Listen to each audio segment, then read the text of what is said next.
আসসালামু আলাইকুম। এসএসসি 26 ব্যাচের শিক্ষার্থীরা, আজকে আমাদের জ্যামিতি নিয়ে আমরা আলোচনা করব। আমাদের জ্যামিতির হচ্ছে দুইটা পার্ট। জ্যামিতির আমাদের দুইটা পার্ট আছে, একটা হচ্ছে সম্পাদ্য, আরেকটা হচ্ছে উপপাদ্য। তোমরা সবাই জানো যে সম্পাদ্য এবং উপপাদ্য এই দুইটার মধ্যে আমাদের একটা অধ্যায় আছে বৃত্ত। এই বৃত্তের 8.1, 8.2, 8.3, 8.4, 8.5 মোট 5টা পরিচ্ছেদ আছে এই বৃত্ত অধ্যায়টায়। এই 5টা পরিচ্ছেদের মধ্যে আমাদের এই 8.1, 8.2, 8.3 এবং 8.4 এই 4টা পরিচ্ছেদই হচ্ছে উপপাদ্য। এই 4টা পরিচ্ছেদ হচ্ছে উপপাদ্য, আর শুধুমাত্র 8.5টা হচ্ছে আমাদের সম্পাদ্য। তোমরা যদি উপপাদ্য কাকে বলে, উপপাদ্য কি, সম্পাদ্য কি এগুলো না বুঝো, তাহলে তোমাদেরকে বোঝার জন্য এক মিনিট বলে দেই। উপপাদ্য আমাদেরকে প্রমাণ করতে হয়। উপপাদ্যতে আমাদেরকে অঙ্কটা প্রমাণ করতে হয়, এখানে আঁকাটা মূল বিষয় না। আর সম্পাদ্যের ক্ষেত্রে আমাদের আঁকাটাই হচ্ছে মূল বিষয়। আমরা যে চিত্রটা আঁকবো, সেই আঁকা চিত্রটাই আমাদের গুরুত্বপূর্ণ, সেখানে প্রমাণ গুরুত্বপূর্ণ না। উপপাদ্যের ক্ষেত্রে প্রমাণটা হচ্ছে গুরুত্বপূর্ণ। তাহলে আমাদের এই 8.1, 8.2 এবং 8.3, 8.4 এই 4টা পরিচ্ছেদই হচ্ছে আমাদের উপপাদ্য এবং 8.5 হচ্ছে সম্পাদ্য। আজকে আমাদের ক্লাসে আমরা 8.1 এর যে গুরুত্বপূর্ণ উপপাদ্যগুলো আছে, যেগুলো পরীক্ষায় আসছে বিগত বছরগুলোতে বোর্ডে এবং শীর্ষস্থানীয় বড় বড় স্কুলগুলোতে, আমরা সেগুলো নিয়ে 8.1 এর সবগুলো গুরুত্বপূর্ণ উপপাদ্য নিয়ে আলোচনা করব এবং একইভাবে ধারাবাহিকতার সাথে 8.1 এর পরে 8.2, 8.3, 8.4 এর সবগুলো পরিচ্ছেদে আমরা একটা করে ভেঙে ভেঙে তোমাদেরকে উপপাদ্য পড়াবো এবং তারপরে বিগত বছরে আসা বোর্ডে এবং বিভিন্ন স্বনামধন্য বিভিন্ন বড় বড় স্কুলে আসা এমসিকিউ এবং সিকিউ আমরা সলভ করাবো। তারপরে আমরা শর্ট কোশ্চেন দিয়ে আমরা এই 8.1, 8.2, 8.3 বৃত্তের পুরো অধ্যায়টা আমরা শেষ করব। তাহলে আজকে আমরা যেটা নিয়ে আলোচনা করব সেটা হচ্ছে 8.1 এর গুরুত্বপূর্ণ যতগুলো উপপাদ্য আছে সবগুলো আমরা আজকে এই ক্লাসে পড়ে ফেলবো।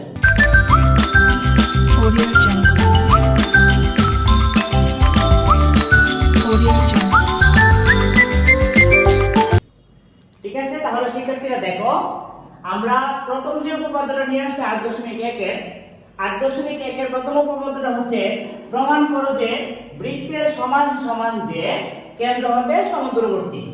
অর্থাৎ বৃত্তের সমান সমান যে কেন্দ্র হতে সমদূরবর্তী। এখন এই প্রমাণটা আমরা করব। প্রথমে আমরা একটা বৃত্ত আঁকি। মনে করো এরকম একটা বৃত্ত আঁকলাম আমরা। এই বৃত্তটার কেন্দ্র হচ্ছে আমাদের পি। এই পি কেন্দ্র বিশিষ্ট বৃত্তের দুইটা সমান সমান যে থাকবে, বৃত্তের সমান সমান যে কেন্দ্র হতে সমদূরবর্তী দুইটা সমান সমান যে থাকবে। মনে করো একটা জের নাম দিলাম আমি এ, একটা জের নাম দিলাম আমি বি। এই যে দুইটা জেকে আমরা সোজা উপরের দিকে তুলবো, যে কোনো একটা বিন্দুতে গিয়ে তারা মিলিত হবে। একটা বিন্দুতে তারা মিলিত হবে, মনে করো সি বিন্দুতে তারা মিলিত হলো। ঠিক আছে, তাহলে বৃত্তের দুইটা সমান সমান যে আমাদেরকে যে জিনিসটা প্রমাণ করতে হবে যে এই যে আমাদের কেন্দ্র, এই কেন্দ্র হচ্ছে পি, আর দুইটা যে, একটা জের নাম হচ্ছে এসি আর একটা জের নাম হচ্ছে বিসি। এই এসি এবং বিসি যে দুইটা, এই যে কেন্দ্র, এদের থেকে সমদূরবর্তী। মানে এই যে পি কেন্দ্র, তার থেকে এই যেটা যদি 2 সেন্টিমিটার দূরবর্তী হয়, তাহলে এই কেন্দ্র থেকে এই যে বিসি যেটা আছে, এই যেটাও 2 সেন্টিমিটার দূরত্বে হবে। অর্থাৎ বৃত্তের সমান সমান যে, মানে বৃত্তের সমান সমান যে বলতে কি বললাম, যে এই যে দুইটা যে এসি আর বিসি, এই দুইটা যে কেন্দ্র হতে সমদূরবর্তী। অর্থাৎ এই কেন্দ্র পি থেকে এসি এবং বিসি দুইটাই সমদূরবর্তী। এই জিনিসটা আমাদেরকে প্রমাণ করে দেখাতে হবে। তো প্রমাণের ক্ষেত্রে মনে রাখবা উপপাদ্য প্রমাণের ক্ষেত্রে আমাদেরকে তিনটা ধাপ অনুসরণ করতে হবে। এক নম্বর হচ্ছে বিশেষ নির্বাচন। বিশেষ নির্বাচন, এই বিশেষ নির্বাচনের জায়গায় আমরা কি লিখবো? আমরা যেভাবে চিত্র রাখছি এই বর্ণনাটা আমরা দিব। যেমন পি কেন্দ্র বিশিষ্ট, পি কেন্দ্র বিশিষ্ট বৃত্তের, পি কেন্দ্র বিশিষ্ট বৃত্তের দুইটা যে আমরা রাখছি, একটা হচ্ছে এসি আর একটা হচ্ছে বিসি। তাহলে আমরা লিখবো যে এসি ও বিসি দুইটি, এসি ও বিসি দুইটি সমান যে, সমান যে। প্রমাণ করতে হবে যে, আমাদেরকে কি প্রমাণ করতে হবে?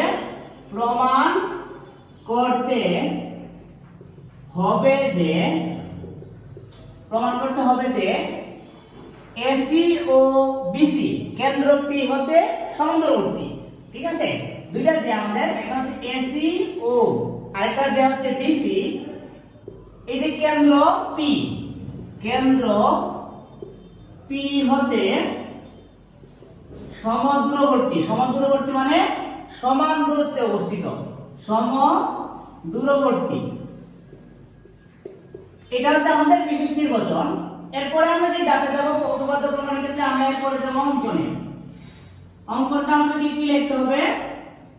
অঙ্কনটা আমাদেরকে লিখতে হবে যে এই যে আমরা কেন্দ্র পি থেকে দুইটা, আমরা কেন্দ্র পি থেকে দুইটা লম্ব আঁকছি, দুইটা জে এর উপরে, এসি জে এর উপরে একটা লম্ব আঁকছি, এই লম্বটা, আর বিসি জে এর উপরে এই লম্বটা।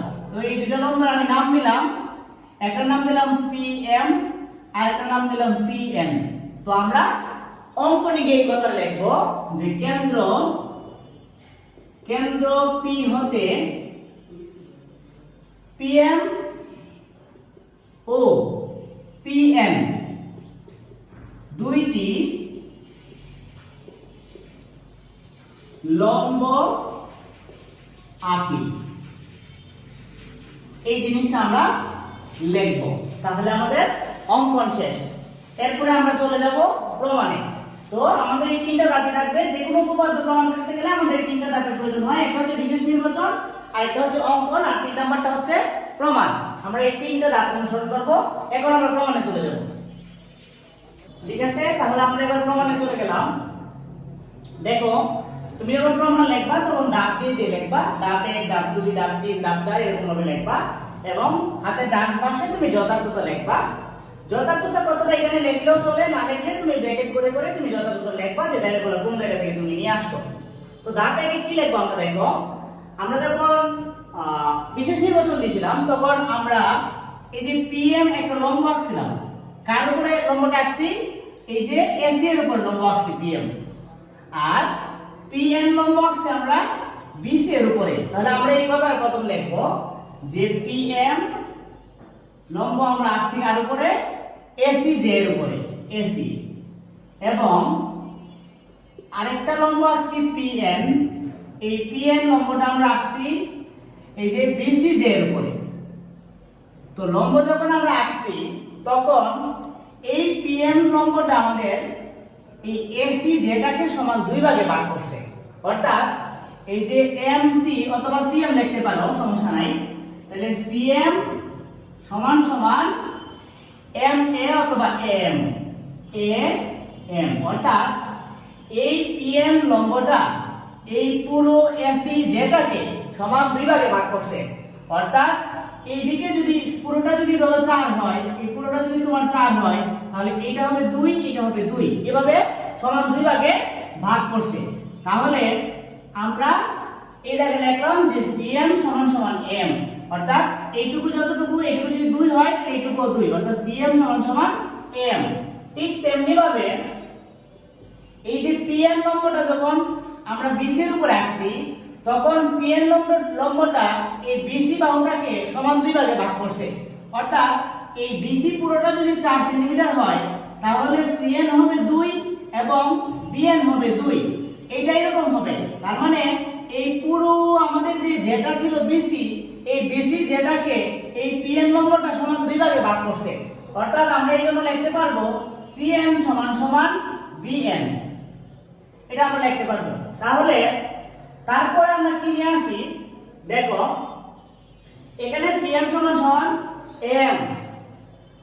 তাহলে এবার দেখো এই সিএম এর মতো করে আমরা সিএম রাখলাম, আর এই এম এর জায়গায় আমরা কিন্তু এই এম এর জায়গায় কিন্তু আমরা লিখতে পারি হাফ অফ এসি। কিভাবে লিখতে পারি দেখো, এই যে এম, এম তো এই জায়গাটুকু, এই এম হচ্ছে এই জায়গাটুকু, তো এই জায়গাটুকু কি এই পুরো এসিটার অর্ধেক কিনা, এই পুরো এসি যেটার অর্ধেক হচ্ছে এই এম।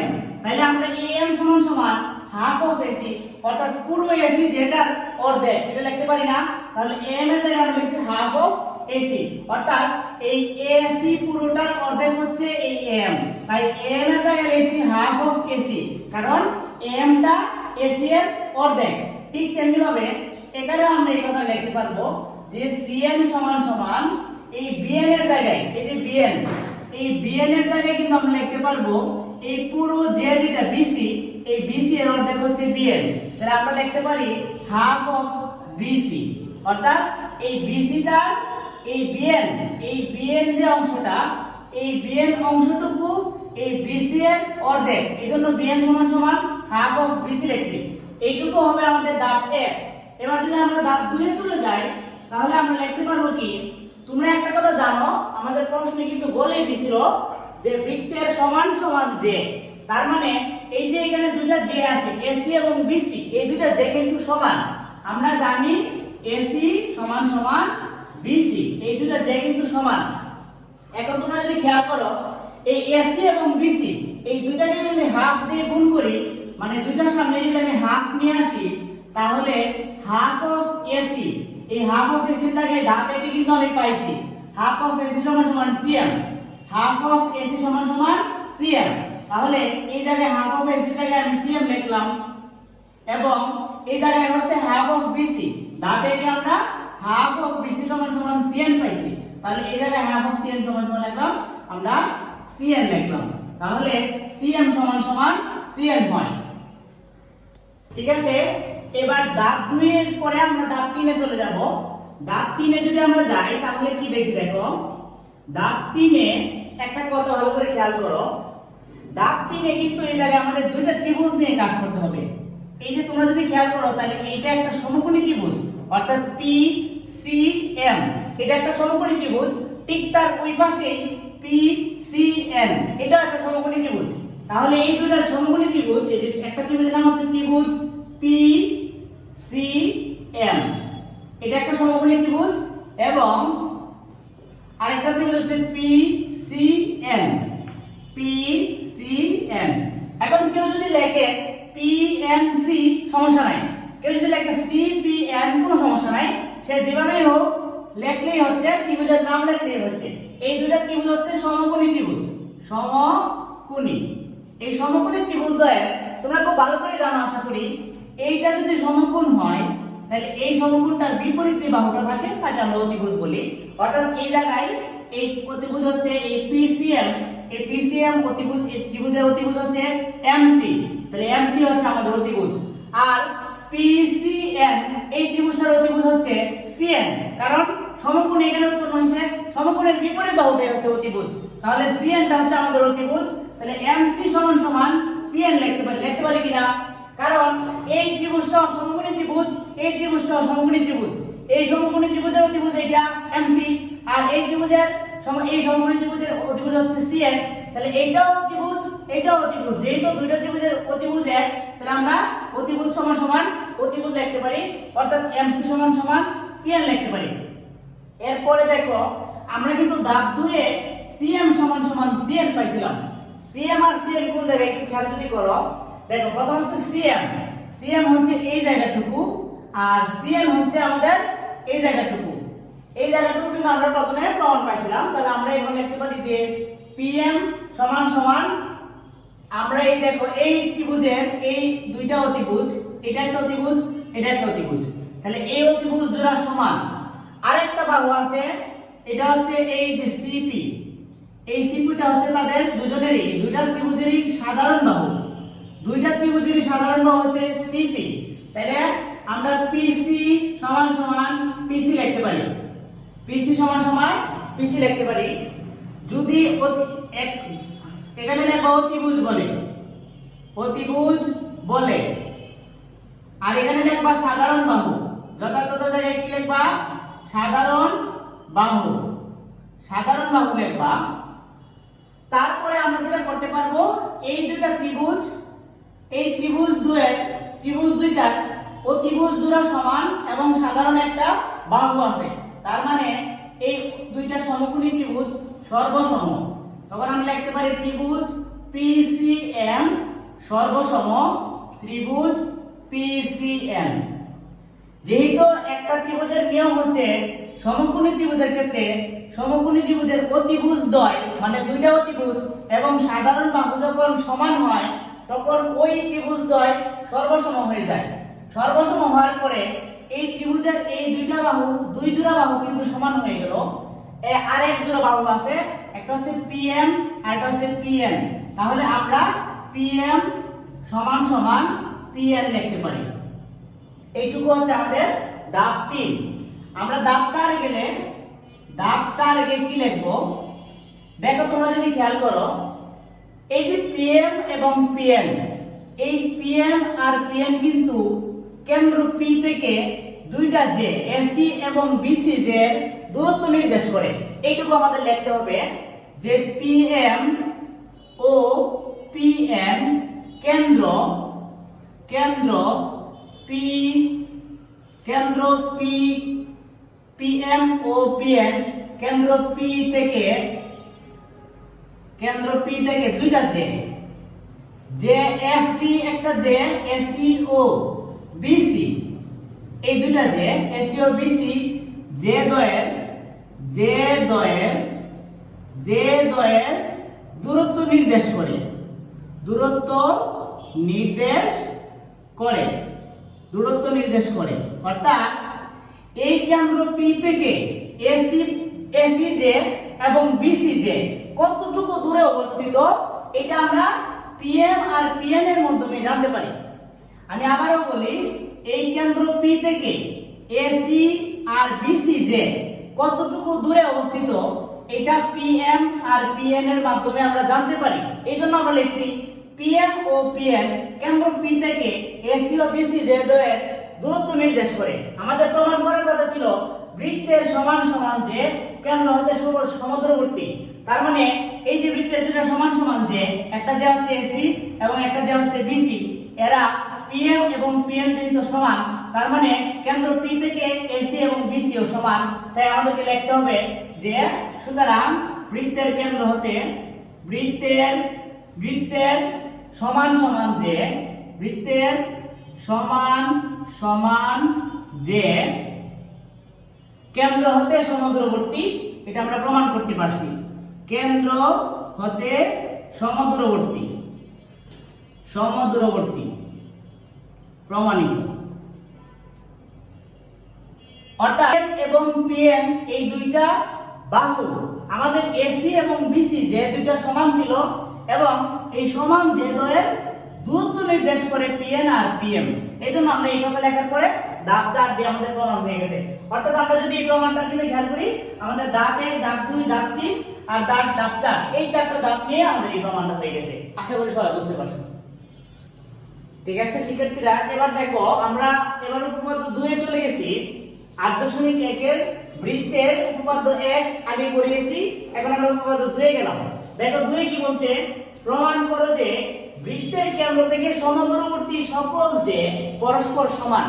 আমরা উপপাদ্য 1 এবং 2 দুটোকে পাশাপাশি নিয়ে আসি। কেন? তোমরা উপপাদ্য 1টা যদি একটু খেয়াল করো তাহলে দেখবে উপপাদ্য 1 এ বলছিল যে বৃত্তের সমান সমান যে, আগে বলে দিছিল উপপাদ্য 1 এ যে বৃত্তের যে দুটো যে থাকবে ওই দুটো যে সমান সমান হবে, মানে বৃত্তের দুটি সমান সমান যে এই কেন্দ্র হতে সমদূরবর্তী, এটা চাইছিল উপপাদ্য 1 এ। আর উপপাদ্য 2 এ বলছে কি, বৃত্তের কেন্দ্র থেকে সমদূরবর্তী সকল যে পরস্পর সমান। এই দুইটা প্রায় দেখতে একই রকম মনে হয় এবং অনেক শিক্ষার্থীরা এই দুইটার মধ্যে ভুল করে। তোমরা খুব ভালো করে মনে রাখবে, আগের উপপাদ্য 1 এ বলছিল যে বৃত্তের সমান সমান যে, আগে বলে দিয়েছিল যে বৃত্তের সমান সমান যে কেন্দ্র হতে সমদূরবর্তী, এটা প্রমাণ করতে। কেন্দ্রের যে দুইটা সমান সমান আগে বলে দিছে, দুইটা যে সমান শুধু প্রমাণ করতে হবে ওই যে দুইটা কেন্দ্র থেকে সমান দূরে অবস্থিত। আর এখন যেটা বলছে সেটা হচ্ছে যে কেন্দ্র হতে ওই দুইটা যে সমান দূরে অবস্থিত এই দুইটা যে সমান এই দুইটা প্রমাণ করতে বলছে। ঠিক আছে, তাহলে আমরা প্রমাণে যাই। তোমরা একটু খেয়াল রাখবে যেটা সেটা হচ্ছে উপপাদ্য 1 আর উপপাদ্য 2 দুইটা দেখতে একই রকম, এইজন্য প্রশ্ন আগে ভালো করে খেয়াল করবে, প্রশ্ন বুঝে তারপর উত্তর করার চেষ্টা করবে। আমরা জানি যে উপপাদ্য প্রমাণ করতে গেলে আমাদের তিনটা ধাপ দেখতে হয়। তো আমরা প্রথমে এই যে বৃত্তের কেন্দ্র হতে সমুদ্রবর্তী সকল যে পরস্পর সমান এইটা প্রমাণ করার জন্য এরকম একটা চিত্র আঁকবো। চিত্রটা কিভাবে আঁকবো আমি তোমাদের বুঝাই দেই। প্রথমে ও কেন্দ্র বিশিষ্ট একটা বৃত্ত আঁকবা এবং এই বৃত্তের মধ্যে PQ এবং MN এই দুটো যে আঁকবা, PQ এবং MN দুটো যে আঁকবা। তো ও কেন্দ্র বিশিষ্ট বৃত্ত থেকে এই PQ যে এর উপর ও একটা লম্ব আঁকবে এবং এই ও কেন্দ্র বিশিষ্ট বৃত্ত থেকে MN যে এর উপর OB একটা যে আঁকবে। এই দুটো যে আঁকবে ও এই PQ যে এর উপর OA লম্ব আঁকবে আর MN যে এর উপর OB লম্ব আঁকবে। লম্ব আঁকার পরে তোমার এই জায়গাটুকুতে OA ওই PO আর OM এই দুটো যোগ করবে, কিন্তু এই কথাটা তুমি অঙ্কনের মধ্যে লিখবে, লিখতে হবে তোমাকে অঙ্কনের মধ্যে। তো বিশেষ নির্বাচনের জায়গায় তুমি কি লিখবে যে ও কেন্দ্র বিশিষ্ট বৃত্তে এই যে ও কেন্দ্র বিশিষ্ট একটা বৃত্ত PQ এবং MN, PQ আর MN দুইটা যে ও থেকে PQ এবং MN এর যে উপর এই যে ও কেন্দ্র বিশিষ্ট বৃত্ত থেকে এই PQ আর MN এই দুইটা যে এর উপর OA আর OB দুইটা লম্ব আঁকছি। এই কথাটা লিখবা এখানে যে ও থেকে PQ ও MN যে এর উপর OA এবং OB দুটি লম্ব আঁকি। তাহলে OA ও OB কেন্দ্র থেকে এই যে ও কেন্দ্র বিশিষ্ট বৃত্তের এই যে PQ আর MN এই PQ আর MN ও কেন্দ্র বিশিষ্ট ও কেন্দ্র থেকে কতটুকু দূরে অবস্থিত, এই PQ আর MN দুইটা যে ও কেন্দ্র থেকে কতটুকু দূরে অবস্থিত এটা একমাত্র আমরা OA আর OB দ্বারা বুঝতে পারি। এইজন্য আমরা লিখব যে তাহলে OA এবং OB এই যে OA আর OB OA এবং OB কেন্দ্র হতে PQ এবং MN এর দূরত্ব নির্দেশ করে, অর্থাৎ OA সমান সমান OB, OA যতটুকু OB ততটুকু, অর্থাৎ এইটুকু যদি 2 হয় এইটুকু হবে 2। তাইলে OA এবং OB সমান। যদি OA এবং OB সমান হয় তাহলে আমাদেরকে প্রমাণ করতে হবে এই যে PQ যে আর MN যে, অর্থাৎ PQ সমান সমান MN, এই দুইটা যে PQ যে আর MN যে এই দুটো সমান, এই জিনিসটা আমাদেরকে প্রমাণ করতে হবে। অঙ্কনের জায়গায় তুমি কি লিখবা? অঙ্কনের জায়গায় শুধু লিখবা এই O কেন্দ্রের সাথে P কে যোগ করছো এবং O কেন্দ্রের সাথে M কে যোগ করছো, এজন্য লিখবা O, P এবং O, M যোগ করি। এইটুকু তুমি অঙ্কনে লিখবা। তারপরে সরাসরি তুমি প্রমাণে চলে যাবে। তো প্রমাণে গিয়ে তুমি প্রথমে ধাপ লিখবে। আমি বলছিলাম তোমাদেরকে উপপাদ্য একের ক্ষেত্রে যে ধাপ জয়টাই হোক ধাপগুলা ভাগ ভাগ করে করে দিবা। ধাপ 1, ধাপ 2, ধাপ 3, ধাপ 4 এভাবে ভাগ করে দিবা। তুমি যদি চাইলে এখানে যথার্থতা কথাটা তুমি লিখতে পারো। তুমি যদি যথার্থতা না লেখো তাহলে তুমি এই ধাপ লেখার সময় যে কারণে এই কথাটা তুমি এই কাজটুকু তুমি করছো এইটুকু তুমি ব্র্যাকেটের মাধ্যমে লিখে দিতে পারো। যথার্থতা এভাবে আলাদা করে লেখার দরকার নেই। তবে তুমি যদি কেউ যদি এভাবে যথার্থ লেখে সেটাতে কোনো ভুল হবে না, সে পাশে লিখতে পারবে। তো ধাপ 1 এ তুমি প্রথমে কি লিখবা? ধাপ 1 এ প্রথম যে কথাটা লিখবা তুমি দেখো এই যে PQ, এই PQ যেটার উপরে কিন্তু তুমি OA একটা লম্ব আঁকছো, OA লম্ব আঁকছো এবং OA লম্ব যে তুমি আঁকছো এটা কিন্তু তুমি বিশেষ নির্বাচনে উল্লেখ করছো। বিশেষ নির্বাচনে বলছো যে PQ এবং MN যে এর উপর OA এবং OB দুটি লম্ব আঁকি, মানে OA লম্বটা আঁকছো তুমি কার উপরে? PQ যে এর উপরে। এজন্য তুমি লিখবা যে OA লম্ব PQ এবং একই রকম ভাবে তুমি কিন্তু ওবি লম্বটা MNJ এর উপর তুমি আঁকছো। তার মানে এখানে তোমাকে লিখতে হবে যে ওবি লম্ব আমাদেরকে লিখতে হবে ওবি লম্বটা তুমি কোন জে এর উপরে আঁকছো, MNJ এর উপরে, এজন্য তুমি MN লিখবা। তো আমরা খুব ভালো করে জানি কেন্দ্র থেকে যখন জে এর উপরে লম্ব অঙ্কন করা হয় তখন ওই জেটা দুই ভাগে সমান দুই ভাগে বিভক্ত হয়ে যায়। অর্থাৎ এই যে ওই লম্বটা তুমি PQ জে এর উপর আঁকলা, যদি এই পুরো PQ যেটার মান হয়, এই পুরোটার দৈর্ঘ্য যদি হয় মনে করো 4, তার মানে এইটুকু 2 এইটুকু 2, অর্থাৎ এই পুরো PQটা কি তোমার সমান দুই ভাগে এই OA লম্বটা কিন্তু ভাগ করে দিছে। তার মানে সমান দুই ভাগে যদি ভাগ করে থাকে তাহলে এই যে AP সমান সমান PAQ হবে, AP আর AQ সমান হবে, কারণ পুরোটা আমি আগে বলছি পুরো দৈর্ঘ্যটা যদি 4 হয় এটা 2 হবে, এটা 2 হবে, পুরো দৈর্ঘ্যটা যদি মনে করো 6 হয় তাহলে এই যে AP এর মান হবে 3 আর AQ এর মান হবে 3।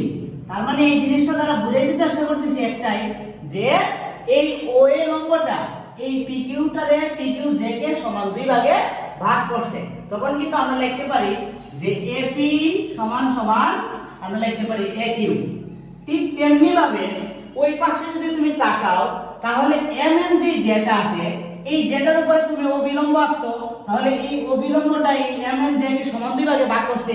যেমন ভাবে PQ কে ভাগ করছিল OA লম্ব, ঠিক তেমনি ভাবে OB যেটা অবিলম্বটা এই PNJ কে সমান দুই ভাগে ভাগ করছে। তাহলে আমরা লিখতে পারি না যে MB সমান সমান NB, এটা আমরা লিখতে পারি। তাহলে আমরা লিখব এবং MB সমান সমান NB।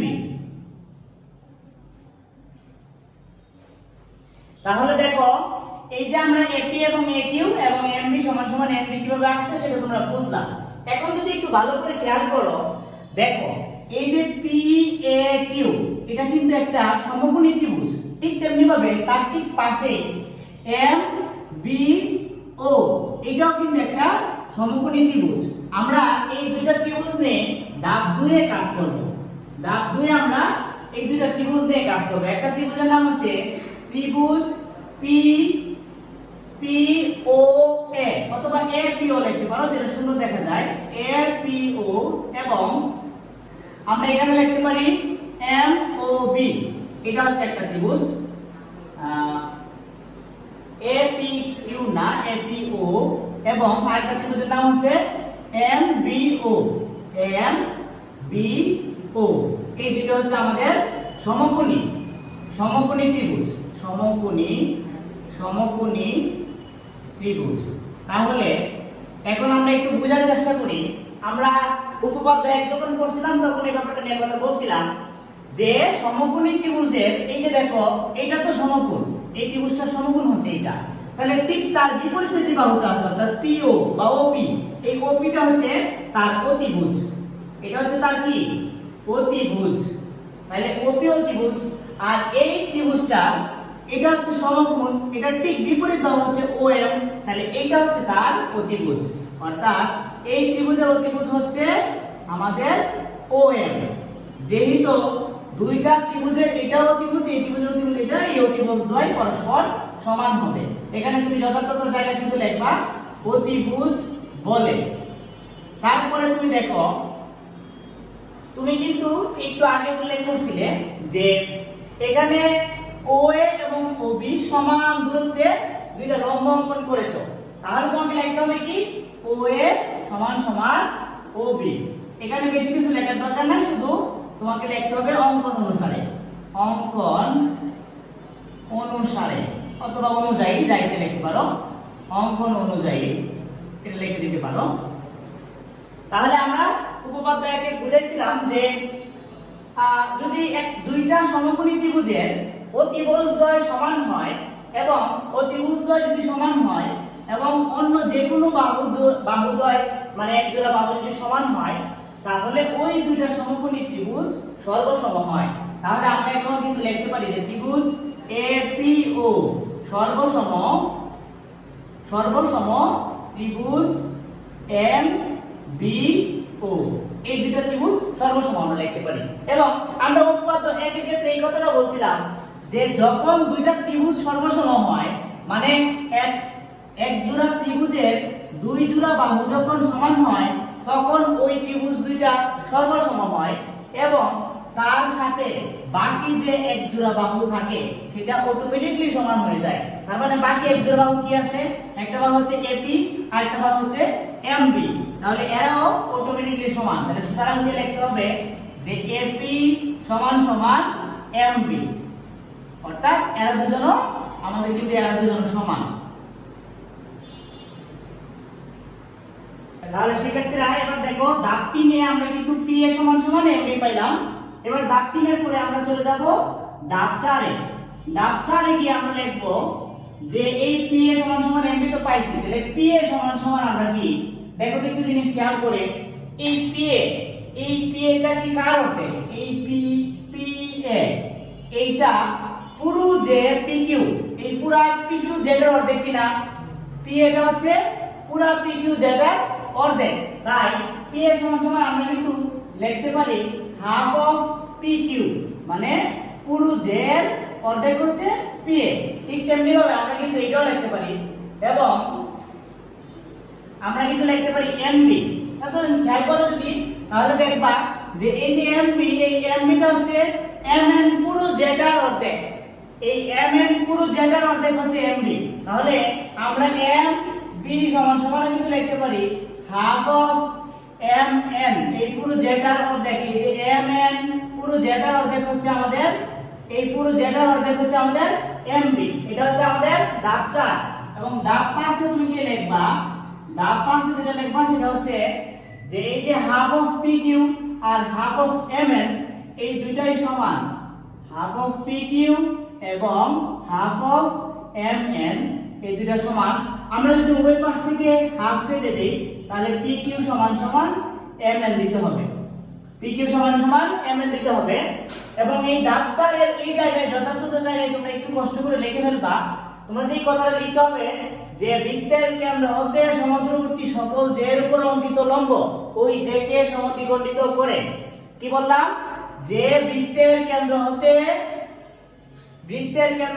সমদ্রবর্তী সকল জে এর উপর অঙ্কিত লম্ব ওই জে দ্বয়কে সমান দুই ভাগে ভাগ করে অথবা সমান সমদ্বিখণ্ডিত করে।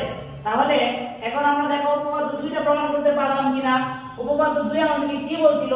বলছিল যে কেন্দ্র থেকে সমদূরবর্তী সকল জে পরস্পর সমান, অর্থাৎ যেই কথা বলতেছিল যে এই যে কেন্দ্র, এই কেন্দ্র থেকে এই যে পি কিউ আর এম এন এই দুইটা জে সমদূরবর্তী মানে সমান দূরত্বে অবস্থিত।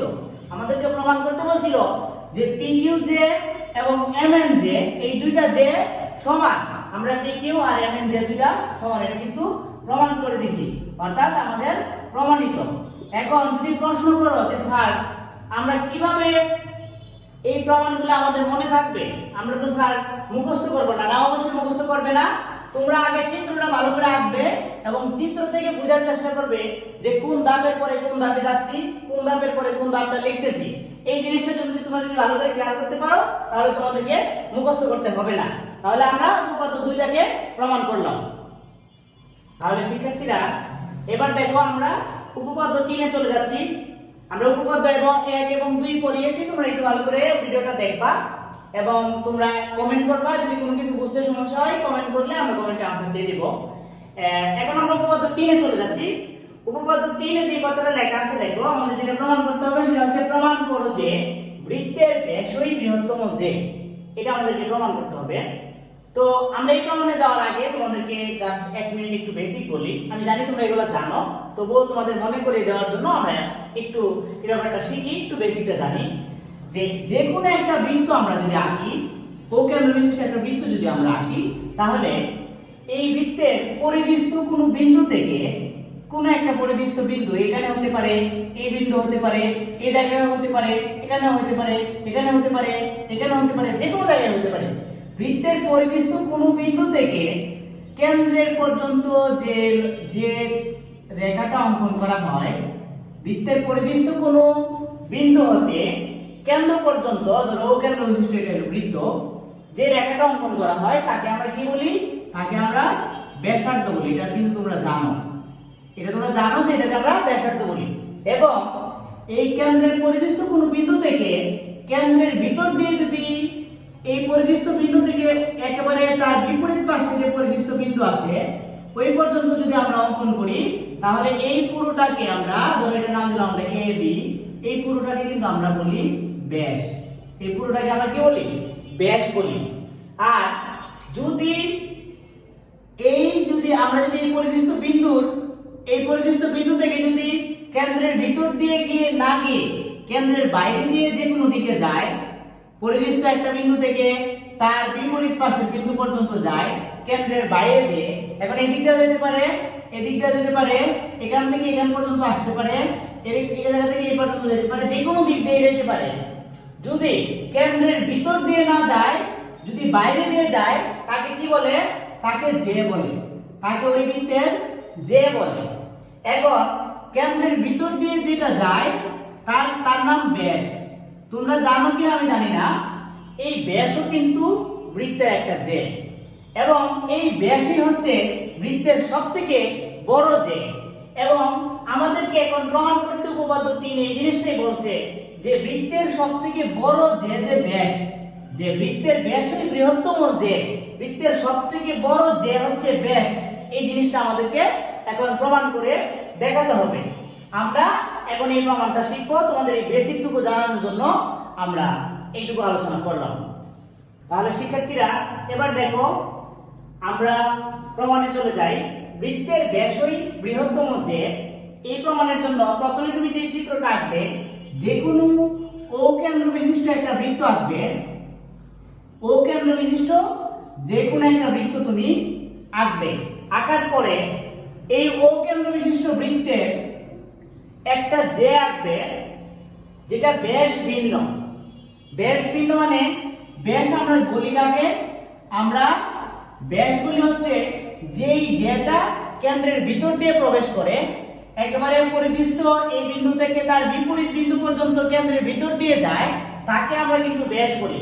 আমরা ও কেন্দ্র বিশিষ্ট বৃত্তে এমন একটা ব্যাস ভিন্ন যেখানে কেন্দ্রের ভিতর দিয়ে যাবে না, এরকম ব্যাস ভিন্ন একটা জে আঁকবে। তোমরা যে নাম দিলে, তোমরা মনে করো যে বিসি, যে নাম দিলে বি এবং সি, এই বিসি ব্যাস ভিন্ন জে। তারপরে তুমি যে কাজটা করবে যে এই ও এবং বি এইটুকু যোগ করবে এবং ও এবং সি এইটুকু তুমি যোগ করবে। যোগ করার পরে এই যে ওসি, এই ওসি কে তুমি একটু বর্ধিত করে একেবারে তার এই পরিধিস্থ বিন্দু থেকে তার বিপরীত পরিধিস্থ বিন্দু পর্যন্ত নিয়ে যাবে কেন্দ্রের ভিতর দিয়ে। যখন তুমি এই পরিধিস্থ বিন্দু থেকে কেন্দ্রের ভিতর দিয়ে তার বিপরীত পরিধিস্থ বিন্দুতে নিয়ে যাবে, তখনই কিন্তু এটা একটা ব্যাস হবে।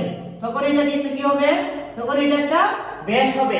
তাইলে তুমি এই ওসি কে তুমি ও এ পর্যন্ত, এইটুকু নাম দিলে এ, এই ও এ পর্যন্ত বর্ধিত করলে, এবং এই যে এসি, এই এসিটাই হচ্ছে তোমার একটা ব্যাস।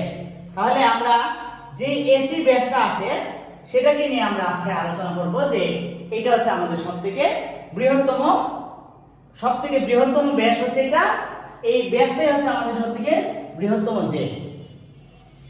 তাহলে এখন আমাদেরকে প্রমাণ করতে হবে এই যে এ বি, এই যে এ বি ব্যাস, এটাই বৃত্তের বৃহত্তম জে, অর্থাৎ বৃত্তের সবথেকে বড় জে হচ্ছে এ বি। এটা আমাদেরকে প্রমাণ করতে হবে। চলো আমরা প্রমাণে চলে যাই। তো প্রমাণে গিয়ে তোমরা প্রথমে ধাপ 1 লিখবে। ধাপ 1 এ যে জিনিসটা লিখবে যে এই যে ত্রিভুজটা আছে আমাদের, ত্রিভুজ ও সি বি, এই যে ত্রিভুজ ও সি বি, এই ত্রিভুজের একটা বাহু হচ্ছে OB, তাহলে OB প্লাস আরেকটা বাহু হচ্ছে OC, এই দুইটা বাহুর যোগফল। তোমরা যারা আমাদের 7.1 এবং 7.2 এর ক্লাসটা দেখছো এমসিকিউ সলভের, ওই ক্লাসে আমি বারংবার এই জিনিসটা বলছিলাম যে যে কোনো ত্রিভুজের দুইটি বাহুর যোগফল তৃতীয় বাহু অপেক্ষায় বৃহত্তর হয়। তার মানে এই দুইটা বাহুর যোগফল 3 নাম্বার যে বাহুটা আছে, অর্থাৎ আমাদের যে 3 নাম্বার বিসি বাহুটা আছে তার থেকে বড় হবে। এটা আমি 7.1 এবং 7.2 এমসিকিউ সলভের ক্লাসে অনেকবার বুঝিয়েছি। এমসিকিউ গুলো তোমরা একটু দেখবে যে ত্রিভুজের যে কোনো দুইটি বাহুর যোগফল 3 নাম্বার বাহু থেকে বড় হয়, তাহলে তৃতীয় যে বাহুটা আছে আমাদের সেটা হচ্ছে বিসি। এই বিসি বাহু থেকে এই দুইটা বাহুর যোগফল কিন্তু বড় হবে। এখন যদি তোমরা একটু খেয়াল করো, এই ওবির মতো করে আমি ওবি রাখলাম, এই ওসি, এই যে ওসি, ওসি কিন্তু বৃত্তের ব্যাসার্ধ। আমরা একটু আগে বেসিকে বলছিলাম যে একটা বৃত্তের কেন্দ্র থেকে পরিধিস্থ কোনো বিন্দু থেকে কেন্দ্র পর্যন্ত গেলে তাকে কি বলে? তাকে ব্যাসার্ধ বলে। আচ্ছা, এই ওসিটা যদি আমাদের ব্যাসার্ধ হয়, তাহলে তোমরাই বলো এই ওটা কি আমাদের ব্যাসার্ধ হয় না? এই ওসি যেমন বৃত্তের পরিধিস্থ কোনো বিন্দু থেকে কেন্দ্র পর্যন্ত গিয়ে থেমে গেছে, ঠিক তেমনি ভাবে এই এ বিন্দু থেকে এ বিন্দুটাও কিন্তু ও বিন্দু পর্যন্ত অর্থাৎ বৃত্তের কেন্দ্রে গিয়ে থেমে গেছে। তার মানে ওসিটা যদি আমাদের ব্যাসার্ধ হয়, তাহলে আমাদের এই ও এটাও কিন্তু ব্যাসার্ধ। তাহলে আমরা কিন্তু এই ওসির জায়গায় ও এটা লিখতে পারি, আমরা ও এ লিখতে পারি, এবং এদিকে আছে আমাদের বিসি। তোমরা যদি একটু খেয়াল করো তাহলে দেখবে এই যে ও ই এবং ও এ, ও বি এবং ও এ, এই ও বি এবং ও এ এই দুইটাকে যোগ করলে কিন্তু আমরা এই এ বি পুরো বাহুটাকে পাই। এই ও এ, ও বি এই বাহু এইটুকু ব্যাসার্ধ, আর ও এ এইটুকু যদি আমরা যোগ করি, তাহলে আমরা এই পুরো ওবি বাহুটাকে, ওই ওবিটাকে, পুরো ওবিটাকে পাই, যেটা আমাদের সবথেকে বড় ব্যাসার্ধ। তাহলে ওবি আর ও এ আমরা যোগ করি যদি, তাহলে আমরা এবি পাবো, এবং এই এবিটাই হচ্ছে আমাদের এই বৃত্তের ব্যাসার্ধ। এই এবিটাই হচ্ছে আমাদের এই বৃত্তের ব্যাস। তাহলে এই বৃত্তের ব্যাসটা হচ্ছে আমাদের এই যে বিসি, এই বিসি থেকে বড়। অর্থাৎ এই বিসিটাও কিন্তু আমাদের এই বৃত্তের একটা জে ছিল, এবং এই এবিও কিন্তু এই বৃত্তের একটা জে, কিন্তু এবি ওই যে হচ্ছে আমাদের ব্যাস, এবং ব্যাস হচ্ছে এই বৃত্তটার সবথেকে বড় জে। আমাদেরকে যে জিনিসটা প্রমাণ করতে বলছিল যে বৃত্তের যে ব্যাসই বৃহত্তম জে, এটা আমরা প্রমাণ করছি।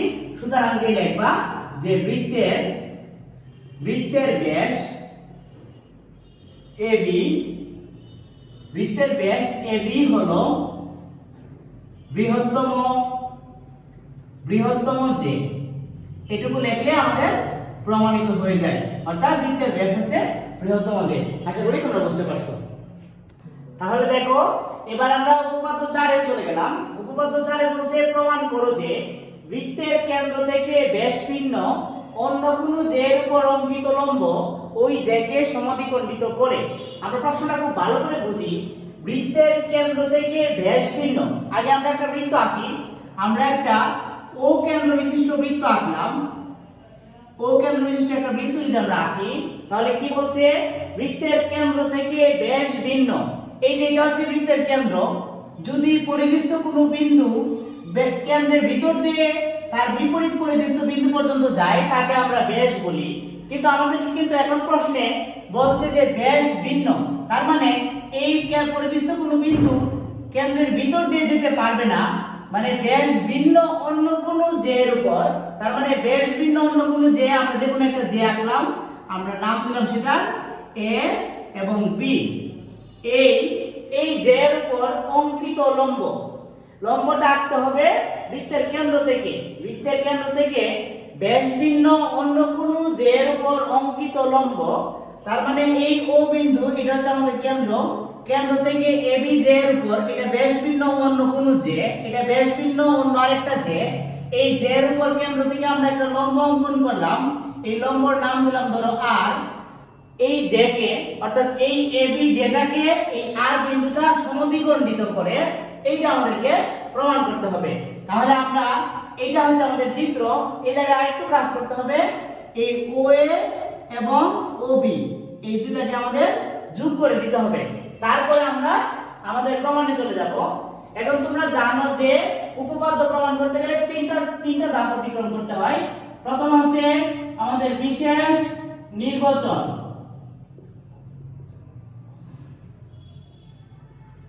বিশেষ নির্বাচনের জায়গায় আমরা কি লিখব? ও কেন্দ্র বিশিষ্ট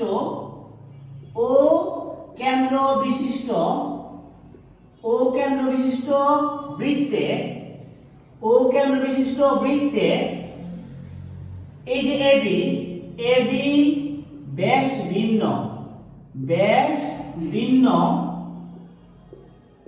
কোন জে।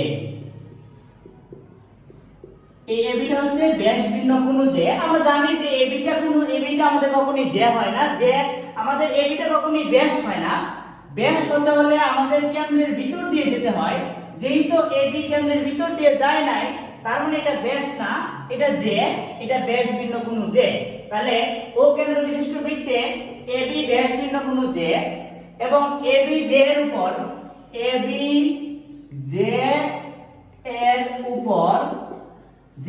উপর আমরা ও আর একটা লম্ব অঙ্কন করছি। তাহলে ও আর লম্ব অঙ্কন করি। তারপরে হচ্ছে প্রমাণ করতে হবে যে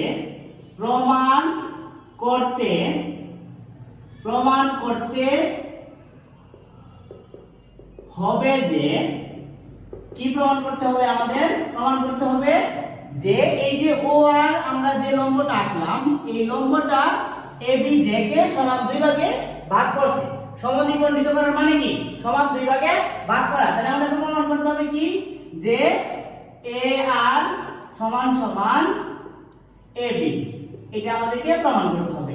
কারণ আমরা ও আর লম্বটা এই যে এবি পুরো যেটাকে সমান দুই ভাগে ভাগ করে, এইটুকু হচ্ছে আমাদের বিশেষ নির্বাচন। এরপরে আমরা অঙ্কনের জায়গায় কি লিখবো? আমরা সেটা জানি, অঙ্কনের জায়গায় বেশি কিছু লিখতে হবে না, শুধু এই যে ও কেন্দ্র বিশিষ্ট যে আর এই এ, ও এ আমরা যোগ করেছিলাম এবং ও বি ও যোগ করেছিলাম। তো আমাদের ও এ এবং ও বি যোগ করি, এইটুকু আমরা লিখতে পারি। ও এ এবং ও বি এবং ও এ যোগ করি, এইটুকু হচ্ছে আমাদের অঙ্কন। এরপরে আমরা চলে যাব প্রমাণে। গিয়ে প্রথমে আমরা ধাপ দিয়ে লিখবো। ধাপ 1 এ কি লিখতে পারি? দেখো ধাপ 1 এ কি লিখতে পারি? আমরা প্রথমে যে জিনিসটা লিখতে পারি যে এবি, এই এবি জে এর উপর ও আর একটা লম্ব অঙ্কন করেছি। তাহলে ও আর লম্বটা কার উপরে অঙ্কন করছি? এবি এর উপরে। তাহলে আমরা লিখতে পারি যে ও আর লম্ব এবি। তাহলে ও আর লম্ব এবি যখন আমরা অঙ্কন করলাম, তোমরা যদি খেয়াল করো তাহলে দেখবে যে এই যে এখানে একটা সমকোণ উৎপন্ন হয়েছে, অর্থাৎ ও আর এ একটা সমকোণ, মানে এখানে 90 ডিগ্রি কোণ উৎপন্ন হয়েছে। ঠিক তার সাথে ও আর বি, অর্থাৎ এই পাশেও একটা 90 ডিগ্রি কোণ উৎপন্ন হয়েছে। তাহলে সুতরাং আমরা লিখতে পারি কোণ ও আর এ সমান সমান, যেহেতু এই ও আর এ 90 ডিগ্রি আবার ও আর বি 90 ডিগ্রি, দুইটা কোণই যেহেতু 90 ডিগ্রি, তাই আমরা একটা কোণ সমান সমান আরেকটা কোণ লিখতে পারি।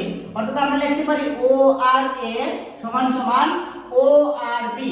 আমরা লিখলাম কোণ ও আর বি, এবং এই দুইটাই কিন্তু এক সমকোণ, মানে 90 ডিগ্রি, তাই আমরা লিখবো এক সমকোণ। এটা আমরা লিখবো, এটা হচ্ছে আমাদের এই দুইটা সমকোণ। এখন যদি তোমরা খেয়াল করো, এই দুইটা সমকোণ কিন্তু দুইটা সমকোণী ত্রিভুজের উৎপন্ন করছে। দুইটা সমকোণী ত্রিভুজ কি? একটা হচ্ছে ত্রিভুজ ও আর এ, আর একটা হচ্ছে ত্রিভুজ ও আর বি। এই ও আর এ এবং ও আর বি এই দুইটাই সমকোণী ত্রিভুজ। তাহলে তুমি লিখবা সুতরাং ত্রিভুজ ও আর এ এবং ত্রিভুজ ও আর বি সমকোণী, উভয়ই হচ্ছে আমাদের সমকোণী। এইটুকু হচ্ছে আমাদের ধাপ 1। তারপরে আমরা যদি ধাপ 2 এ চলে যাই, তাহলে আমরা ধাপ 2টা অনেক সহজেই আমরা আনসার করতে পারবো, কারণ এর আগের উপপাদ্যগুলোর সাথে ধাপ 2 এর একটা অনেক ভালো সম্পর্ক আছে। কেমন সম্পর্ক তোমরা দেখো, এই যে আমরা দুইটা সমকোণী ত্রিভুজ পাইলাম, একটা ত্রিভুজ হচ্ছে ত্রিভুজ ও আর এ এবং আরেকটা ত্রিভুজ হচ্ছে ত্রিভুজ ও আর বি। এই দুইটা ত্রিভুজেরই কিন্তু অতিভুজ হচ্ছে ও এ এবং ও বি, অর্থাৎ সমকোণ যে জায়গায় উৎপন্ন হয় ঠিক তার বিপরীত বাহুটাকে আমরা অতিভুজ বলি। তাহলে এখানে যদি আর কোণটা সমকোণ হয়, এই আর এর ঠিক বিপরীত বাহু হচ্ছে ও এ, তাহলে এইটা হচ্ছে অতিভুজ ও এ। তার সাথে সাথে এই ত্রিভুজের আর কোণটার বিপরীত বাহু হচ্ছে ও বি, তাহলে এইটাও হচ্ছে অতিভুজ। তাহলে অতিভুজ হলো আমাদের, এই ত্রিভুজের অতিভুজ হলো আমাদের ও বি। তাহলে যেহেতু দুইটা ত্রিভুজের এই দুইটা অতিভুজ, তাই এরা দুজন সমান, ও এ সমান ও বি। তোমাকে যথাযথ জায়গায় শুধু লিখতে হবে অতিভুজ বলে এইটুকু শুধু লিখতে হবে অতিভুজ বলে। তারপরে তুমি আরেকটা জিনিস খেয়াল করতে পারো, এই দুইটা সমকোণী ত্রিভুজের মধ্যে OR কিন্তু সাধারণ বাহু। এইটা এই ত্রিভুজটারও OR একটা বাহু, এই ত্রিভুজেরও OR একটা বাহু, অর্থাৎ এরা দুজনেই দুইটা সমকোণী ত্রিভুজেরই OR একটা সাধারণ কমন বাহু। তার মানে আমরা লিখতে পারি OR সমান সমান OR। কেন? সাধারণ বাহু বলে, সাধারণ বাহু বলে, সাধারণ বাহু বলে, এটা আমরা কিন্তু লিখতে পারি। এবং যেহেতু অতিভুজ দ্বয় দুইটা সমান এবং তাদের এই বাহু দুইটাও একই দুইটা ত্রিভুজের একই সাধারণ বাহু, তাহলে এই ত্রিভুজ দুইটা কিন্তু সর্বসম হয়, সেটা আমরা জানি। সুতরাং তাহলে আমরা লিখতে পারি যে ত্রিভুজ ORF সর্বসম ত্রিভুজ ORB। এই কথাটা তোমাদেরকে আরো আগেও বলেছি যে দুইটা সমকোণী ত্রিভুজ বলে কথা নাই, অন্য যে কোনো ত্রিভুজের ক্ষেত্রে এইরকম উপপাদ্য আছে যে এই উপপাদ্যটা হচ্ছে অতিভুজ বাহু উপপাদ্য। এটাকে বলা হয় অতিভুজ বাহু উপপাদ্য। অর্থাৎ এই উপপাদ্যটা হচ্ছে যদি দুইটা সমকোণী ত্রিভুজের অতিভুজ জোড়া যদি সমান হয় এবং বাকি যে দুই জোড়া বাহু থাকে এই দুই জোড়া বাহুর মধ্যে যে কোনো এক জোড়া বাহু যদি সমান হয়, অর্থাৎ দুইটা সমকোণী ত্রিভুজের মধ্যে দুই জোড়া চার জোড়া বাহু যদি সমান হয়, তাহলে ওই সমকোণী ত্রিভুজ দুইটা সর্বসম হয়। ঠিক তার সাথে সাথে যেহেতু দুই জোড়া বাহু সমান হয়ে যায়, তাহলে অপর যে দুই জোড়া বাহু থাকে, অপর যে এক জোড়া বাহু থাকে, ওই এক জোড়া বাহু সমানই হয়। তাহলে এই ত্রিভুজটা যদি সর্বসম হয়, তাহলে বাকি আর দুইটা বাহু থাকে এই দুটো ত্রিভুজের, একটা হচ্ছে AR বাহু আর একটা হচ্ছে BR বাহু। তাহলে আমরা কিন্তু বলতে পারি সুতরাং AR সমান সমান BR। তাহলে আমাদেরকে যে জিনিসটা প্রমাণ করতে বলছিল যে এই যে কেন্দ্র থেকে যে লম্ব আমরা ABJ এর উপর অঙ্কন করেছিলাম, কেন্দ্র থেকে ABJ এর উপর যে লম্বটা অঙ্কন করেছিলাম, এই লম্বটা এই ABJ কে সমান দুই ভাগে ভাগ করছে। অর্থাৎ এই AB এর পুরোটার দৈর্ঘ্য যদি 4 সেন্টিমিটার হয়, তাহলে এইটুকু মানে AR হবে 2 আর BR হবে 2। যদি এই AB পুরো যেটা হয় 6 সেন্টিমিটার, তাহলে এই AR হবে 3 আর BR হবে 3। অর্থাৎ এই OR লম্বটা এই ABJ কে সমান দুই ভাগে ভাগ করছে। অর্থাৎ AR সমান সমান BR আমাদেরকে প্রমাণ করতে বলছিল, আমরা AR সমান সমান BR প্রমাণ করছি, অর্থাৎ আমাদের প্রমাণিত হয়ে গেছে। তার মানে উপপাদ্য 4টা এইভাবে তোমরা লিখবা, একেবারে সহজ মনে হয়েছে আমার কাছে, আশা করি তোমরা বুঝতে পারছো। আসসালামু আলাইকুম সম্মানিত শিক্ষার্থীবৃন্দ, এসএসসি 26 ব্যাচ। আমরা গত ক্লাসে বৃত্ত 8.1 এর উপপাদ্য 4টা পড়িয়েছিলাম। তো আজকে আমাদের পঞ্চম উপপাদ্য এবং 8.1 এর এই বৃত্তের 8.1 এর মধ্যে শুধুমাত্র এই 5টা উপপাদ্যই আছে, যেগুলো বিগত বছরের বিভিন্ন বোর্ডে এবং বিভিন্ন স্কুলে আমাদের বিগত বছরে আসছিল। তো আমরা যদি এই 5টা উপপাদ্য খুব ভালো করে পড়তে পারি, তাহলে সম্ভাবনা খুবই বেশি যে এই 5টা থেকে যে কোনো একটা অথবা দুইটা আমাদের বোর্ড পরীক্ষায় সৃজনশীল প্রশ্নে আসতে পারে। তাহলে দেখো, আমরা উপপাদ্য 1, 2, 3, 4 চারটা পড়িয়েছি এবং পঞ্চম যে উপপাদ্যটা আছে আমাদেরকে আজকে যেটা বলছে সেটা হচ্ছে প্রমাণ করো যে বৃত্তের দুইটি যে যার মধ্যে বৃহত্তম যেটি ক্ষুদ্রতর যে অপেক্ষায় কেন্দ্রের নিকটতর। প্রশ্নটা আগে একটু ভালো করে বুঝি। আমাদেরকে জিজ্ঞেস করছে যে বৃত্তের দুইটি যে, এই যে আমাদের বৃত্তের দুইটা যে আছে, একটা হচ্ছে MNJ আর একটা হচ্ছে OPJ। এই MNJ টা হচ্ছে বড় যে মানে বৃহত্তর যে, আর OPJ টা হচ্ছে আমাদের ক্ষুদ্রতর যে। আমাদেরকে যেটা প্রশ্ন করছে সেটা হচ্ছে বৃহত্তম যেটি মানে এই যে বৃহত্তর MNJ টা আছে, ওই যেটা ক্ষুদ্রতর যে মানে OPJ থেকে কেন্দ্রের নিকটতরী। কেন্দ্র হচ্ছে আমাদের C, এই C তে আমাদেরকে এই কেন্দ্র হচ্ছে C, এই C এর মধ্যে বৃহত্তম যেটি ক্ষুদ্রতর যে অপেক্ষায় কেন্দ্রের নিকটতর। তার মানে এই ক্ষুদ্রতর যে হচ্ছে OP আর বৃহত্তর যে হচ্ছে MN। আমাদেরকে জিজ্ঞেস করছে এই কেন্দ্র C হতে ক্ষুদ্রতর যে অপেক্ষায় মানে OP যেটা থেকে এই MN যেটা C এর খুব কাছে। আমরা যদি সহজ করে বলি যে এই C এর কাছে হচ্ছে বৃহত্তর যেটি মানে MN যেটি, এটা হচ্ছে কেন্দ্র সি এর কাছে, আর ওপি মানে ক্ষুদ্রতর যেটি হচ্ছে আমাদের এই কেন্দ্র সি থেকে একটু দূরে, মানে এমএন থেকে একটু দূরে। কাছে হচ্ছে এমএন আর ওপিটা হচ্ছে দূরে। এইটুকু আমাদেরকে প্রমাণ করতে হবে। তাহলে আমরা যদি এটুকু প্রমাণ করতে চাই, প্রথমে আমরা যেটা বিশেষ নির্বাচন, আমাদের এরকম একটা চিত্র আঁকতে হবে। চিত্র আঁকার পরে আমরা বিশেষ নির্বাচনে যেটা লিখবো, এখানে আমাদের চারটা এম এন ও পি, চারটা এম হচ্ছে একটা বিন্দু, এন হচ্ছে একটা বিন্দু, ও আর পি এই চারটা বিন্দু হচ্ছে বৃত্তের পরিধিস্থ চারটা বিন্দু। এই এম এন ও পি বৃত্তের কেন্দ্র হচ্ছে সি, এটা আমরা জানি। এবং এরপরে আমাদেরকে যেটা বলছে যে এম এন গ্রেটার দেন ওপি, এম এন টা এই এম এন যেটা আমাদের ওপি যে থেকে বড়, তাই আমরা এম এন এর দিকে বৃহত্তর চিহ্নটা দিছি। ওপি হচ্ছে আমাদের ছোট, এম এন হচ্ছে বড়, তাই এম এন এর দিকে আমরা বৃহত্তর চিহ্নটা ঘুরিয়ে দিয়েছি। তারপর হচ্ছে সি থেকে আমাদের কেন্দ্র হচ্ছে সি, সি থেকে এম এন ওপি, এই এম এন জে এবং ওপি জে এর উপর এই দুটো জে এর উপর যথাক্রমে সি এ ও সি বি, এই যে সি এ এইটুকু আর হচ্ছে আমাদের সি বি মানে সি বি এইটুকু, এই দুইটা লম্ব কিন্তু আমরা অঙ্কন করছি। এই সি এ এবং সি বি লম্বটা আমরা অঙ্কন করছি যথাক্রমে এম এন আর ওপি জে এর উপর। তারপরে তাহলে সি এ ও সি বি, এই যে সি এ আর হচ্ছে সি বি, এটা আসলে কি নির্দেশ করে? নির্দেশ করে কেন্দ্র থেকে এম এন টা কতটুকু দূরে, আর কেন্দ্র থেকে মানে কেন্দ্র সি হতে ওপি টা কতটুকু দূরে, এটা আমাদেরকে নির্দেশ করে কে? সি এ এবং সি বি। তাই আমাদের এটা বলছে যে তাহলে সি এ ও সি বি কেন্দ্র থেকে যথাক্রমে এম এন ও ওপি এর দূরত্ব নির্দেশ করে। প্রমাণ করতে হবে যে এই যে এসি, এসিটাকে এই যে এসি, এসিটা হচ্ছে আমাদের ছোট এবং বিসি হচ্ছে বড়, এই যে বিসি হচ্ছে আমাদের বড়। স্বাভাবিকভাবে যদি এই সি থেকে এর দূরত্বটা কম হয়, তাহলে আমরা বলতে পারি যে এই সি থেকে এম এন কাছে। যদি সি থেকে বি এর দূরত্বটা বেশি হয়, তাহলে আমরা বলতে পারবো যে সি থেকে ওপি এর দূরত্বটা বেশি। এই জিনিসটা আমাদেরকে প্রমাণ করতে হবে। আমি আরেকটু ভেঙে তোমাদেরকে বোঝাই। মনে করো এই সি থেকে এ বিন্দুর দূরত্ব হচ্ছে 3 মিটার। ফর एग्जांपल 3 মিটার না, 3 মিটার তো হবে না, ধরো 3 সেন্টিমিটার।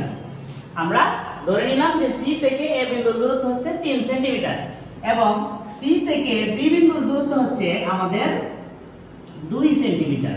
তাহলে তোমরা এখন বলতে পারো, আমি যদি তোমাদেরকে জিজ্ঞেস করি তাহলে বলো তো এই কেন্দ্র সি থেকে এম এন যেটা কাছে না ওপি যেটা কাছে? স্বাভাবিকভাবে কিন্তু তোমরা বলতে পারবে যে আমাদের এই ওপিটা হচ্ছে আমাদের কাছে। আমাদেরকে যেটা বলছে যে এই এসিটা হচ্ছে সিবি, এইটুকুর মান হচ্ছে 2। ফর एग्जांपल এইটুকুর মান হচ্ছে 2 এবং এইটুকুর মান হচ্ছে আমাদের 3। তার মানে তারা যেটা বুঝাইতে চাইছে সেটা হচ্ছে এই সি বিন্দু থেকে এম এন হচ্ছে কাছে এবং সি বিন্দু থেকে ওপি হচ্ছে এই এম এন থেকেও দূরে। মানে ওই পাশটা ওপিটা হচ্ছে আমাদের কেন্দ্র থেকে দূরে, এইজন্য আমাদেরকে এই জায়গাটুকু লিখতে হচ্ছে। অঙ্কনের জায়গায় আমরা কি লিখবো? অঙ্কন লিখবো সি এন এবং সি পি যোগ করি। এই যে সি কেন্দ্র সি থেকে এন আর কেন্দ্র সি থেকে পি পর্যন্ত আমরা যোগ করি। এইটুকু হচ্ছে আমাদের অঙ্কন। এরপর আমরা প্রমাণে চলে যাব। প্রমাণে গিয়ে প্রথমে আমরা ধাপ 1 লিখবো। ধাপ 1 এ আমরা যে কথাটা লিখবো সেটা হচ্ছে, তোমরা যদি ভালো করে খেয়াল করো তাহলে দেখবে এই যে সি এ এই লম্বটা কার উপরে অঙ্কন করেছি? এই এম এন জে এর উপরে লম্বটা অঙ্কন করেছি। তাহলে আমরা লিখতে পারি যে সি এ লম্ব এম এন। এবং আরেকটা জিনিস আমরা করেছি সেটা হচ্ছে এই যে সি বি এই লম্বটুকু আমরা অঙ্কন করেছি ওপি জে এর উপর। তাহলে আমরা লিখতে পারি এবং এসি সি বি, এই সি বি লম্বটা আমরা অঙ্কন করেছি কার উপর? ওপি জে এর উপর লম্ব অঙ্কন করেছি। যখন আমরা লম্ব অঙ্কন করেছি স্বাভাবিকভাবে কিন্তু এখানে আমাদের দুইটা বাহু, একটা বাহুকে এই যে এম এন জেটাকে পুরো 2 ভাগে ভাগ করা হয়েছে। এম এন জেটাকে সমান 2 ভাগে ভাগ করেছি। তো এখন একটা জিনিস যদি খুব ভালো করে খেয়াল করো, যখন আমরা এই সিবি আমরা লম্ব অঙ্কন করেছি ওপি জে এর উপর, সিবি লম্বটা যখন আমরা ওপি জে এর উপর অঙ্কন করেছি তখন তার নিচে যদি একটু তাকাই আমরা অঙ্কনে সি এবং পি যোগ করেছিলাম। তাহলে এই যে সি বিপি, এটা কিন্তু একটা সমকোণী ত্রিভুজ সি বিপি, এবং আরেকটা সমকোণী ত্রিভুজ অঙ্কন করা হয়েছে এখানে। এই যে আমরা সি আর এ লম্ব অঙ্কন করেছিলাম এম এন জে এর উপর, এই এম এন জে এর উপর সি এ লম্ব অঙ্কন করার পরে আমাদের কিন্তু এই যে সি এ এম, এটা কিন্তু একটা সমকোণী ত্রিভুজ অঙ্কন করেছে। তাহলে আমরা এটা বলতে পারি যে সি, এখানে আমরা লিখতে পারি যে ত্রিভুজ সি এ এন সমকোণী, এটা কিন্তু আমরা লিখতে পারি। তাহলে এটা একটা সমকোণী দুইটা ত্রিভুজ অঙ্কন করেছে, এবং এই সমকোণী ত্রিভুজ দুটার মধ্যে তোমরা যদি ভালো করে খেয়াল করো তাহলে তোমরা সহজেই বুঝতে পারবে এই যে সিপি, এই সিপি হচ্ছে আমাদের অতিভুজ, এটা হচ্ছে অতিভুজ, এবং আমাদের এইটা হচ্ছে আমাদের এই সি এ এন, এই ত্রিভুজের মধ্যে সি এন হচ্ছে আমাদের অতিভুজ, অর্থাৎ এই ত্রিভুজের অতিভুজ হচ্ছে সিপি আর এই ত্রিভুজটার অতিভুজ হচ্ছে সিএন। তাহলে আমরা কিন্তু একটা উপপাদ্য খুব ভালো করে জানি পিথাগোরাসের, যে অতিভুজ স্কয়ার সমান সমান লম্ব স্কয়ার প্লাস ভূমি স্কয়ার। খুব ভালো করে খেয়াল করবা, এই ত্রিভুজের এটা কিন্তু লম্ব, এটা হচ্ছে আমাদের লম্ব, আর এইটা হচ্ছে আমাদের ভূমি, এবং এই ত্রিভুজের এটা হচ্ছে আমাদের লম্ব, এইটা হচ্ছে আমাদের ভূমি, এবং অতিভুজ তো ঠিকই আছে। তাহলে পিথাগোরাসের উপপাদ্য অনুসারে যদি আমরা লিখি যে অতিভুজ স্কয়ার সমান সমান লম্ব স্কয়ার প্লাস ভূমি স্কয়ার, তাহলে এখানে অতিভুজ, এই ত্রিভুজটার অতিভুজ হচ্ছে সিপি, তাহলে আমরা লিখতে পারি না যে সিপি স্কয়ার সমান সমান অতিভুজ স্কয়ার সমান সমান লম্ব স্কয়ার প্লাস ভূমি স্কয়ার লিখিত, তাহলে লম্ব হচ্ছে সিবি, অথবা বিসি লিখতে পারো যে বিসি স্কয়ার সমান সমান অতিভুজ স্কয়ার সমান সমান লম্ব স্কয়ার প্লাস ভূমিটাকে, ভূমি হচ্ছে বিপি, তাহলে বিপি স্কয়ার, অতিভুজ স্কয়ার সমান সমান লম্ব স্কয়ার প্লাস ভূমি স্কয়ার। সেম ভাবে এই ত্রিভুজটারও কিন্তু এই সিএন হচ্ছে আমাদের অতিভুজ, তাহলে আমরা এখানে লিখতে পারি সিএন স্কয়ার সমান সমান মানে অতিভুজ স্কয়ার সমান সমান লম্ব স্কয়ার, লম্বটা হচ্ছে এসি, তাহলে এসি স্কয়ার, আর ভূমিটা হচ্ছে এএন, তাহলে আমরা বলতে পারি অতিভুজ স্কয়ার সমান সমান লম্ব স্কয়ার প্লাস ভূমি স্কয়ার, ভূমি যেহেতু এএন তারপরে ভূমির উপর স্কয়ার মানে এএন এর উপর স্কয়ার। তাহলে এইটুকু আমাদের হয়ে গেল অতিভুজ স্কয়ার সমান সমান লম্ব স্কয়ার প্লাস ভূমি স্কয়ার, এইটুকু সূত্র তোমরা জানো, এইটুকু হচ্ছে আমাদের ধাপের 1 এর কাজ। এরপর যদি আমরা ধাপ 2 এ চলে যাই তাহলে আমরা কি দেখি, দেখো ধাপ 2 এ যাওয়ার পরে আমাদের কি হয়, এখানে অতিভুজ স্কয়ার সমান সমান লম্ব স্কয়ার প্লাস ভূমি স্কয়ারের যে জায়গাটা আমাদের তৈরি করা হয়েছে সেই জায়গা থেকে আমরা লিখতে পারি কিন্তু এখন সিপি সমান সমান সিএন। এই যে এইটা হচ্ছে একটা অতিভুজ, এই ত্রিভুজের অতিভুজ হচ্ছে সিপি, এবং এইটুকু হচ্ছে আমাদের সিএন, এইটুকু হচ্ছে আমাদের এই ত্রিভুজের অতিভুজ, অর্থাৎ এই ত্রিভুজটার অতিভুজ হচ্ছে সিপি আর এই ত্রিভুজটার অতিভুজ হচ্ছে সিএন।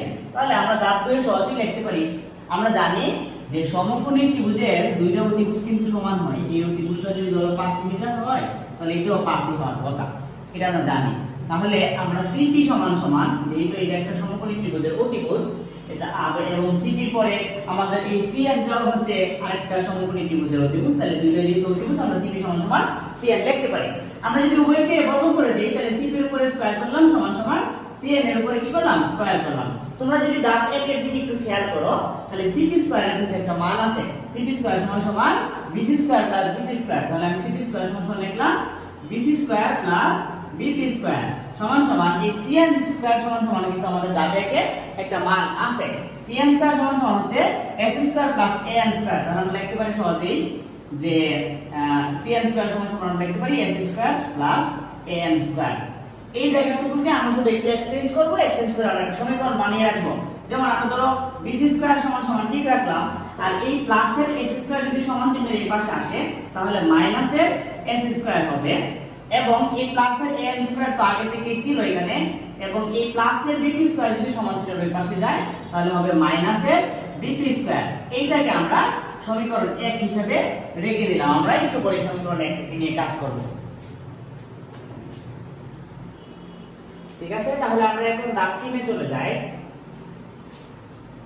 ধাপ 3 এ গেলে আমরা যেটা লিখতে পারবো, ধাপ 3 এ গিয়ে আমাদেরকে লিখতে হবে, একটু চিত্রটার দিকে খেয়াল করো, এখানে আমরা এই যে n পেয়েছি, n হচ্ছে আমাদের এই mn যেটার অর্ধেক, n হচ্ছে আমাদের mn এর অর্ধেক, তাহলে আমরা কি কথা লিখতে পারি না যে n লম্ব n সমান সমান হাফ mn, মানে এই mn এর অর্ধেক হচ্ছে n। ঠিক তেমনি ভাবে কিন্তু আমাদের আরেকটা n সমান সমান যেহেতু হাফ অফ mn, তাহলে আমরা কিন্তু এই কথাটা বলতে পারি যে এই যে bp সমান সমান হচ্ছে এই op এর অর্ধেক হচ্ছে bp, তাহলে bp সমান সমান লিখতে পারি আমরা, bp সমান সমান লিখতে পারি হাফ আমরা এই যে op এর অর্ধেক হচ্ছে bp, এটুকু আমরা লিখতে পারি। যদি আমরা এটুকু লিখি তাহলে কি হয় দেখো, এরপরের ধাপে আমরা চলে যেতে পারি। ধাপ 3 এর পরে আমাদের ধাপ 4 এ আসতে হবে। আমরা যদি ধাপ 4 এ চলে যাই,